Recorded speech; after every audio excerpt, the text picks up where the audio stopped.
Machines can be tremendously useful. They're durable, they can be programmed for a specific task, and they have very, very long memories. The City by Ray Bradbury. Read by Karl.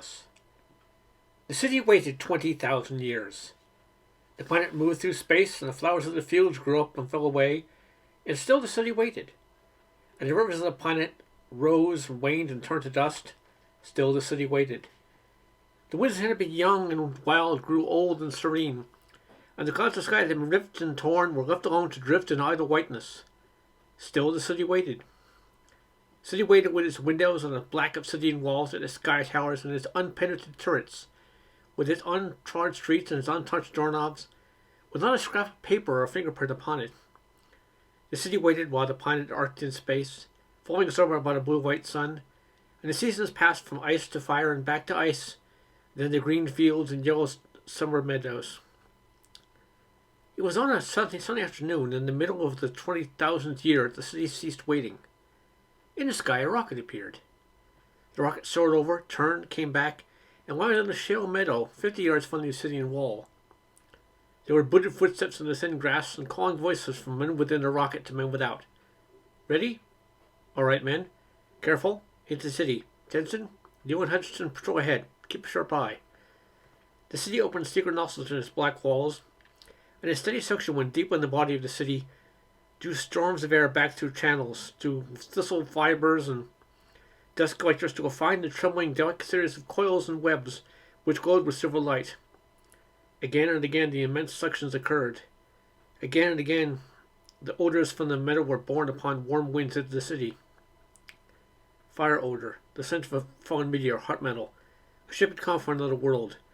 The brass smelled, the dusty fire smelled of burnt powder, sulfur, and rocket brimstone.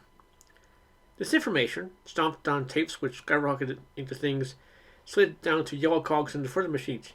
Chick, chick, chick, chick. Calculator made the sound of a metronome. 5, 6, 7, 8, 9. 9 men. Instantaneous typewriter. Its messages on tape, which slithered and vanished. Chick, chick, chick. The city awaited the soft tread of rubberoid boots. The great city nostrils dilated again. The smell of butter. In the city air, from the stalking men faintly, the odor which wafted to the great nose broke down the memories of milk, cheese, ice cream, butter, the effluvium of a dairy economy. Click, click. Careful, men. Jones, get your gun out. Don't be a fool. The city's dead, why worry? You can't tell. Now, at the barking talk, the ears awoke. Out of surge of listening to winds that blew small and faint, furring leaves stripped from trees and grass grow softly in the time of melting snows. Now the ears oiled themselves in a self-lubrication, drew taut. Great drums upon which the heartbeat of the invaders might pummel and thud delicately as the tremor of a gnat's wing. The ears listened and the nose siphoned up great chambers of odor. The perspiration of frightened men arose. There were islands of sweat on their arms and sweat in their hands as they held their guns. The nose sifted and worried this air, like a connoisseur busy with an ancient vintage. Chick, chick, jack, chick. Information rotated down on parallel check tapes. Perspiration, chloride such and such percent, sulfate so and so, urea nitrogen, ammonia nitrogen, thus creatine, sugar, lactic acid. There. Bells rang. Small totals jumped up. The nose whispered, expelling the tested air. The great ears listened. I think we should go back to the rocket, Captain. I give the orders, Mr. Smith. Yes, sir. You up there, patrol. See anything? Nothing, sir. Looks like it's been dead a long time. See, Smith? Nothing to fear. I don't like it. I don't know why. Ever feel you've seen the place before? Well, this city's too familiar. Nonsense. Despite your assistance to billions of years from Earth, we can possibly have been here before, or else there's only a light-year rocket in existence. That's how I feel anyway, sir. I think we should get out. The footsteps faltered. It was only the sound of the intruder's breath on the still air. The ear heard and quickened. Rotors glided, liquids glittered in small cracks through valves and blowers. A formula and a concoction, one for another. Moments later, responding to the summons of the ear and nose, through giant holes in the city, a fresh vapor blew out over the invaders. Smell that, Smith? Ah, green grass. Ever smell anything better? By God, I'd like to just stand here and smell it. Invisible chlorophyll blew among the standing men. Ah. The footsteps continued. Nothing wrong with that, eh, Smith? Come on. The ear and nose relaxed a beneath of a fraction. The counter move had succeeded. The pawns were proceeding forward. Now the cloudy eyes of the city moved out of fog and mist. Captain, the windows. What? Those house windows there, I saw them move. I didn't see it. They shifted. Changed color, from dark to light. Look like ordinary square windows to me. Blurred objects focused. In the mechanical ravines of the city, oiled shafts plunged, balance fields tipped over into green oil pools. The window frames flexed. The windows gleamed. Below in the street walked two men, a patrol, followed the safe interval by 7 more. The uniforms were white, their faces pink as if they'd been slapped. Their eyes were blue. They walked upright upon hind legs carrying metal weapons. Their feet were booted. They were males, with eyes, ears, mouths, noses. The windows trembled. The windows thinned. They dilated imperceptibly, like the iris of numberless eyes. I tell you, Captain, it's the windows. Get back. Going back, sir. What? I'm going back to the rocket. Mr. Smith, not falling in any trap. Afraid of an empty city? The others laughed uneasily. Go on, laugh. The street was stone cobbled, each stone 3 inches wide, 6 inches long.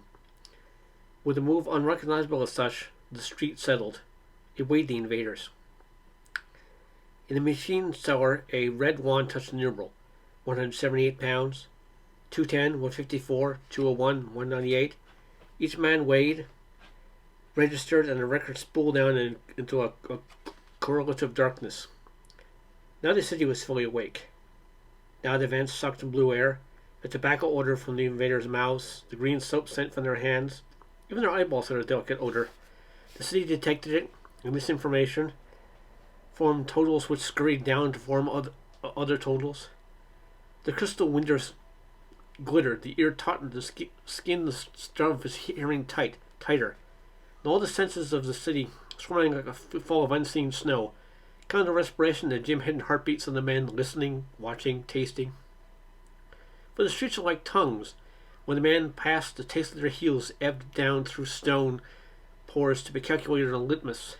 This chemical totality, so subtly collected, was appended to the now increasing sums, waiting the final calculation among the whirring wheels and whispering spokes.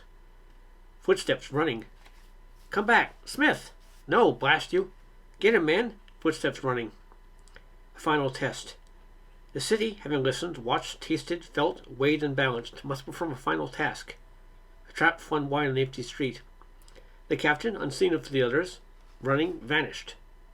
Hung by his feet, a razor drawn across his throat, another down his chest, his carcass instantly emptied of its entrails. Spotted upon a table in the street, in a hidden cell, the captain died. Great crystal microscopes stared at the red twines of the muscle. Bodiless fingers probed the still pulsing heart.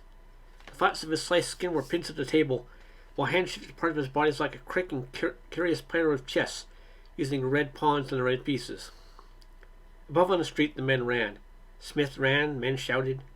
Men shouted, and below in his curious room, blood flowed on the capsules, was shaken, spun, shoved on smear slides under further microscopes, counts made, temperatures taken, heart cut in 17 sections, liver and kidneys expertly halved, brain was drilled and scooped from bone socket, nerves pulled forth like the dead wires of a switchboard, muscles plucked for elasticity, while in the electronic subterranean of the city, the mind at last totaled at its grandest total, and all the machinery ground to a monstrous and momentary halt. The total. These are men. These are men from a far world, a certain planet, and they have certain eyes, certain ears, and they walk upon legs in a specified way, and carry weapons, and think, and fight. They have particular hearts and all such organs as are recorded from long ago. Above, man ran down the street toward the rocket. Smith ran. The total. These are our enemies. These are the ones who we've waited for 20,000 years to see again. These are the men about whom we waited to visit revenge. Everything totals. These are the men of a planet called Earth, who declared war upon Thailand 20,000 years ago, who kept us in slavery and ruined us and destroyed us with a great disease. Then they went out to live in another galaxy to escape that disease which they visited upon us after ransacking our world. They have forgotten that war and that time, and they have forgotten us. But we have not forgotten them. These are our enemies. This is certain. Our waiting is done. Smith, come back! Quickly. Upon the red table, with the spread-eagled captain's body empty, new hands began to fight in motion. Into the wooden tray were placed organs of copper, brass, silver, aluminum, rubber, and silk. Spiders spun gold web, which was sewn into the skin. Heart was attached, and into the skull case was fitted a platinum brain, which hummed and fluttered little sparkles of blue fire. And the wires led down to the body to the arms and legs. In a moment the body was sewn tight, the incision waxed, healed at neck and throat, and about the skull. Perfect, fresh, new. The captain sat up and flexed his arms. Stop! On the street, the captain reappeared, raised his gun, and fired. Smith fell, a bullet in his heart. The other men turned. The captain ran to them. That fool, afraid of a city. They looked at the body of Smith at their feet. Looked at their captain, and their eyes widened and narrowed. Listen to me, said the captain. I have something important to tell you. Now the city, which had weighed and tested and smelled them, which had used all its power save one, prepared to use its final ability, the power of speech. It did not speak with the rage and hostility of its massed walls or towers, nor with the bulk of its cobbled avenues and fortresses of machinery. It spoke with the quiet voice of one man. I am no longer a captain, he said, nor am I a man. The man moved back. I am the city, he said, and smiled. I have waited 200 centuries, he said. Waited for the sons of the sons of the sons to return. Captain, sir, let me continue. Who built me? The city. The men who died built me. The old race who once lived here. The people whom the Earthmen left to die of a terrible disease, a form of leprosy with no cure.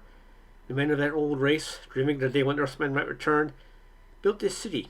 The name of this city was and is Revenge, upon the planet of darkness, to the shore of the sea of centuries, by the mountains of the dead. All very poetic.